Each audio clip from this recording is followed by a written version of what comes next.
Hi hello ನಮಸ್ಕಾರ. ಇವತ್ತಿನ recipe ಮೊಸರು ಖಾರ ಅಥವಾ ಇದನ್ನ ತಂಬುಳಿ ಅಂತ ಕೂಡ ಕರೀತಾರೆ.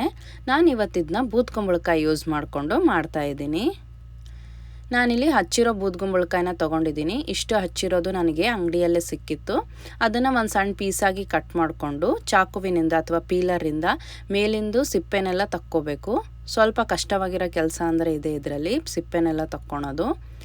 ಸಿಪ್ಪೆನೆಲ್ಲ ತಕ್ಕೊಂಡಿದ್ಮೇಲೆ ಇದ್ರ ಒಳಗಡೆ ಬೀಜ ಇರುತ್ತೆ, ಅದನ್ನೆಲ್ಲ ತಕ್ಕೊಂಡ್ಬಿಟ್ಟು ನಾವು ಪಲ್ಯಗೆಲ್ಲ ಹಚ್ಕೋತೀವಲ್ವ ಸಣ್ಣ ಸಣ್ಣ ಪೀಸಸ್ಸು, ಆ ಥರ ಇದನ್ನ ಹಚ್ಕೊಳ್ಳಿ. ಸ್ವಲ್ಪ ಭಾಳ ಪೀಸಸ್ ಇದಕ್ಕೆ ಹಾಕ್ಕೊಂಡ್ರೆ ಟೇಸ್ಟು ಚೆನ್ನಾಗಿರುತ್ತೆ. ನೀವು ಬೂದ್ಕುಂಬಳಕಾಯಿ ಬದಲು ಸೋರೆಕಾಯಿ ಕೂಡ ಯೂಸ್ ಮಾಡ್ಕೋಬೋದು. ನೋಡಿ, ಈ ರೀತಿ ಸಣ್ಣ ಪೀಸಸ್ಗಳಾಗಿ ಹಚ್ಕೊಳ್ಳಿ, ನಾವು ಪಲ್ಯಗೆ ಹಚ್ಕೊಳ್ಳೋ ಥರ.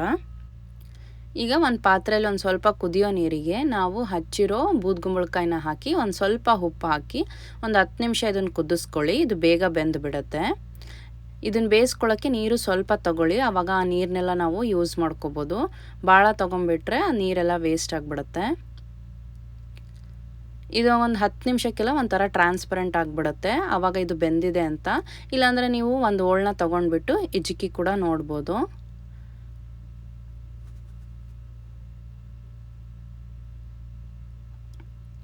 ಈಗ ನೋಡಿ, ಇವು ನೀಟಾಗಿ ಬೆಂದಿದ್ದಾವೆ. ಈಗ ಇದಕ್ಕೆ ಮಸಾಲೆ ರುಬ್ಕೊಳ್ಳೋಣ. ಅದಕ್ಕೆ ಒಂದು ಪ್ಯಾನ್ನಲ್ಲಿ ಒಂದು ಸ್ವಲ್ಪ ಎಣ್ಣೆಯಲ್ಲಿ ನಾನು ಒಂದು 5-6 ಹಸಿಮೆಣ್ಸಿನ್ಕಾಯಿ ಹಾಕಿ ಒಂದು ಸ್ವಲ್ಪ ಹುರ್ಕೋತಾ ಇದ್ದೀನಿ. ನೀವು ಹಸಿದು ಹಾಗೆ ಹಾಕೋಬೋದು, ಆದರೆ ಅಸಿಡಿಟಿ ಆಗುತ್ತೆ, ಅದಕ್ಕೆ ನಾನಿಲ್ಲಿ ಹುರ್ಕೊಂಡು ತಕ್ಕೋತಾ ಇದ್ದೀನಿ. ಇವನ್ನು ಮಿಕ್ಸರ್ ಜಾರಿಗೆ ಹಾಕ್ಕೊಳ್ಳಿ. ಇದಕ್ಕೆ 1-2 ಬೆಳ್ಳುಳ್ಳಿ, 1 ಇಂಚಷ್ಟು ಶುಂಠಿ, 1 ಟೀ ಸ್ಪೂನ್ ಕಾಳುಮೆಣಸು, 1 ಟೀ ಸ್ಪೂನ್ ಜೀರಿಗೆ, 1 ಚಿಟಿಕೆ ಅರಿಶಿಣ, 1 ಟೇಬಲ್ ಸ್ಪೂನ್ನಷ್ಟು ಕಡಲೆ, ಭಾಳ ಹಾಕ್ಕೋಬೇಡಿ, ಸ್ವಲ್ಪ ಹಾಕ್ಕೊಳ್ಳಿ. 1-2-3 ಟೇಬಲ್ ಸ್ಪೂನ್ನಷ್ಟು ಹಸಿ ಕೊಬ್ಬರಿ, 1 ಇಡಿಯಷ್ಟು ಕೊತ್ತಂಬರಿ ಸೊಪ್ಪು ಹಾಕಿ ನೀರು ಹಾಕಿಬಿಟ್ಟು ಒಂದು ಫೈನ್ ಪೇಸ್ಟಾಗಿ ಇದನ್ನ ರುಬ್ಬಿ ಇಟ್ಕೊಳ್ಳಿ. ನೋಡಿ, ಹಿಂಗೆ ಫೈನ್ ಪೇಸ್ಟಾಗಿ ಆಗಿರಬೇಕು. ಈಗ ಇದಕ್ಕೆ ಒಗ್ಗರಣೆ ಮಾಡ್ಕೊಂಬಿಡೋಣ. ಅದೇ ಪ್ಯಾನ್ನಲ್ಲಿ ಒಂದು ಸ್ವಲ್ಪ ಎಣ್ಣೆ ಹಾಕಿ ಒಂದು ಸಾಸಿವೆ ಹಾಕ್ಕೊಳ್ಳಿ. ಸಾಸಿವೆ ಎಲ್ಲ ಸಿಡ್ದಿದ್ಮೇಲೆ ಜೀರಿಗೆ ಹಾಕ್ಕೊಳ್ಳಿ. ಜೀರಿಗೆ ಆದಮೇಲೆ ಕರಿಬೇವು, ಆಮೇಲೆ 1-2 ಒಣಮೆಣ್ಸಿನ್ಕಾಯಿ ಹಾಕ್ಕೊಳ್ಳಿ. ನೀವು ಗುಂಟೂರಾದರೂ ಹಾಕ್ಕೋಬೋದು ಅಥವಾ ಬ್ಯಾಡಗಿ ಮೆಣಸಿನ್ಕಾಯಿ ಆದರೂ ಹಾಕ್ಕೊಂಡ್ರೆ ಸ್ವಲ್ಪ ಇದನ್ನು ಫ್ರೈ ಮಾಡಿಕೊಂಡ್ರೆ ಒಗ್ಗರಣೆ ರೆಡಿ ಆಗುತ್ತೆ.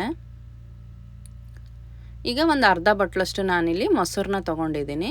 ಇದನ್ನು ಒಂದು ಸ್ವಲ್ಪ ಕೈಯಿಂದ 1 ಸ್ಪೂನ್ ತೊಗೊಂಡು ಬೀಟ್ ಮಾಡ್ಕೊಳ್ಳಿ. ಸ್ವಲ್ಪ ಮೊಸರೆಲ್ಲ ಸ್ಮೂತ್ ಆಗಬೇಕು, ಗಂಟುಗಳಿರಲಾರ್ದಂಗೆ.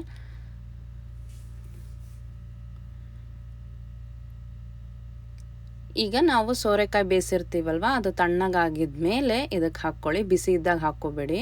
ತಣ್ಣಗಾದ್ಮೇಲೆ ಇದಕ್ಕೆ ಮೊಸರು, ಆಮೇಲೆ ನಾವು ರುಬ್ಬಿಟ್ಟಿರೋ ಮಸಾಲೆ ಹಾಕ್ಕೊಳ್ಳಿ. ಈಗ ಇದಕ್ಕೆ ರುಚಿಗೆ ತಕ್ಕಷ್ಟು ಉಪ್ಪು, ಆಗಲೇ ನಾವು ಬೂದ್ಕುಂಬಳಕಾಯಿ ಬೇಯಿಸಿರೋಕ್ಕೆ ಹಾಕ್ಕೊಂಡಿದ್ದೀವಲ್ವ, ಈಗ ಒಂದು ಸ್ವಲ್ಪ ಹಾಕ್ಕೊಳ್ಳಿ. ಆಮೇಲೆ ಒಂದು ಅರ್ಧ ಸಣ್ಣಕ್ಕೆ ಹೆಚ್ಚಿರೋ ಈರುಳ್ಳಿ ಹಾಕ್ಕೊಂಡು ಚೆನ್ನಾಗಿ ಇದನ್ನು ಮಿಕ್ಸ್ ಮಾಡ್ಕೊಳ್ಳಿ. ಇದೆಲ್ಲ ಚೆನ್ನಾಗಿ ಮಿಕ್ಸ್ ಆದಮೇಲೆ ನಾವು ಮಾಡಿಟ್ಟಿರೋ ಒಗ್ಗರಣೆನ ಹಾಕ್ಕೊಂಡ್ರೆ ಲಾಸ್ಟಲ್ಲಿ ತಂಬುಳಿ ರೆಡಿ ಆಗಿಬಿಡುತ್ತೆ. ಇದನ್ನು ನೀವು ಅನ್ನದ ಜೊತೆ ಇಲ್ವಾ ಮುದ್ದೆ ಜೊತೆ ಇದು ಒಳ್ಳೆ ಕಾಂಬಿನೇಷನ್ ಆಗಿರುತ್ತೆ. ರೆಸಿಪಿನ ಟ್ರೈ ಮಾಡಿ. ಇಷ್ಟ ಆದರೆ ಲೈಕ್, ಶೇರ್ ಮತ್ತು ಚಾನಲ್ಗೆ ಸಬ್ಸ್ಕ್ರೈಬ್ ಮಾಡ್ಕೊಳ್ಳಿ. Thank you.